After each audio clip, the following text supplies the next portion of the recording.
Just ছোট্ট একটা জিনিস দূর থেকে দেখা তুই আমার বিচার করে ফালালি। তুই একটাবার জানলি না যে আমি ওই জায়গায় কি করছি? আমার বন্ধুটার জন্মদিন আমার ফোন দিছে, আমি যাইতে চাই না ওই জায়গায়। আমি ওখানে কইছি যে আমার কাম আছে তো আমি আইতে পারুম না, তারপর আমার জোর করে নিয়ে গেছে। আমি যাওয়ার আগে করে কইছি পর্যন্ত যে আমি কোনো কিছু খাইতে পারুম না, কারণ আমি মায়ের ছুঁয়া কসম খাইছি। আর তুই দূর থেকে দেখে আমার বিচার করে ফেলালি না? হ্যাঁ, আসলে সমস্যাটা তোরে তো একাদশ দিয়ে লাভ নেই, মানে তগই সমস্যা এটা। তগর জন্য সবকিছু করা লাগে। একটা পোলা যখন কিছুই করবো না, যখন খারাপ থাকবো, তখন ওই পোলাটা যে খারাপ ওই বাদাই মা তোর ফ্যামিলি কথা শুনাইবো, তুই কথা শুনাবি, ওরা সমাজ কথা শুনাইবো।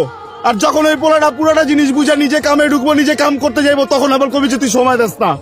করুম কি আমি পাগল হয়ে যাবো? তখন মেয়ে মানুষের পাইতে হইলে এইটা করতে হইব, তখন মেয়ে মানুষের পাইতে হইলে ওইটা করতে হইব। আরে মেয়ে মানুষ পাইতে গেলে যদি এত কিছু করতে, তাহলে নায়িকা বিয়ে করুম। তুই কে তোর কি লেগা বিয়ে করুম? আমি আমি আমি আমি ভালো রাখতে পারব না। আমি রাখুন না তোরে ভালো।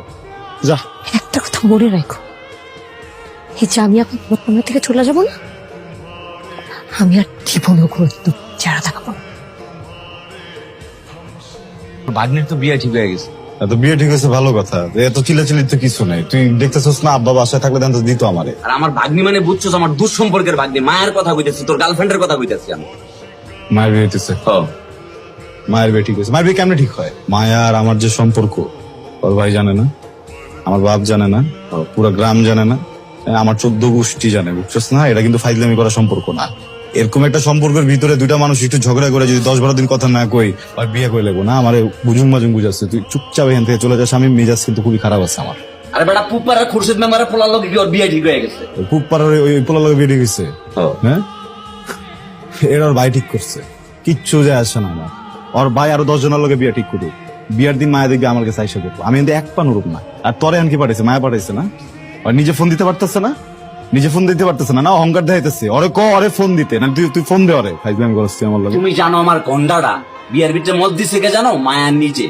আর তোমাকে ডেকারেশন থেকে মালামাল লয়ে যেতেছে। তোমার বাপে আমারে জানাইছে। আমি এই খবর বুঝি না, দৌড়ে আইছে এখন।